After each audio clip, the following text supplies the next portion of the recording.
રઘુર્વેદ 34:6 10 ઘોડાવાળા રથને સારથી જેવી રીતે પોતાના ઘોડાને વશ કરી ચાલે છે તેવી રીતે હે મનુષ્યો તમે પણ તમારા મન વડે 10 ઇન્દ્રિયોને તમામ વિષયોમાં કાબૂમાં રાખો. તેના માટે ભૌતિક આનંદ છોડીને વિવેક અને વૈરાગ વડે મનને આત્મા બળ અને દૃઢ ઈચ્છા શક્તિ વડે આ માનવ જીવન શ્રેષ્ઠ લક્ષ્યને પ્રાપ્ત કરો. અથર્વવેદ 7:112 જેવી રીતે સૂર્ય અને પૃથ્વી એક ચોક્કસ પ્રકારની નિયમ વ્યવસ્થાથી વરસાદ, પ્રકાશ અને અનાજ વડે પ્રજાનું હિત કરે છે, તેવી જ રીતે મનુષ્ય પણ ઇન્દ્રિયોને સંયમમાં રાખીને લોકોના કલ્યાણના કાર્યોમાં લાગી જવું જોઈએ અને ખોટા ગુનેગારોથી બચવું જોઈએ. ને અખિલ બ્રહ્માંડનું સંચાલન કરનાર પરમપિતા પરમાત્માએ એવી વ્યવસ્થા કરી છે કે બધા જ કાર્યો એક ચોક્કસ ગતિથી આપોઆપ ચાલ્યા કરે છે.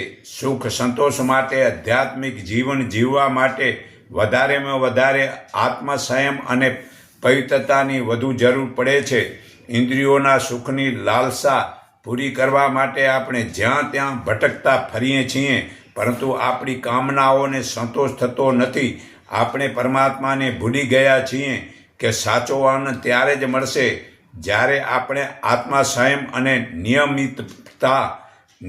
નિયમિતતા ભર્યું જીવન જીવીએ.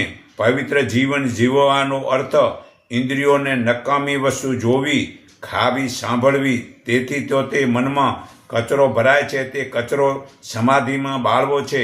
તો મોં છોડીને હંમેશા જાગૃત રહેવું જોઈએ. હર વખત ધ્યાન પરમાત્માનું રાખો. આત્મા બળથી જ પરમાત્માનું જ્ઞાન પ્રકાશ આપણામાં બળ વધશે. આ રઘુર્વેદ 8:83 અને સામવેદ 565 આ સંસાર શુભ, મંગલકારી અને મધુર પદાર્થોથી ભરેલો છે, પરંતુ એ પદાર્થો માત્ર એવા લોકોને જ મળે છે કે જેઓ તપ વડે અને તેનું સાચી કિંમત ચૂકવવા ત્યારે જ મળે છે. વિવેકપૂર્વક તપ વિદ્યા વગેરેની પ્રાપ્તિ થાય છે, તેનું જીવન સફળ થાય છે. તો ઈમાનદારીનું વર્તન કરનાર જ આ ઘોડાને વશ કરી શકે છે અને તે પરમાત્માને પામી શકે છે. તો આ પરમાત્મા પ્રાપ્તિ માટે આપણા જીવનને સફળ બનાવવા ઈમાનદારીનું વર્તન કરો.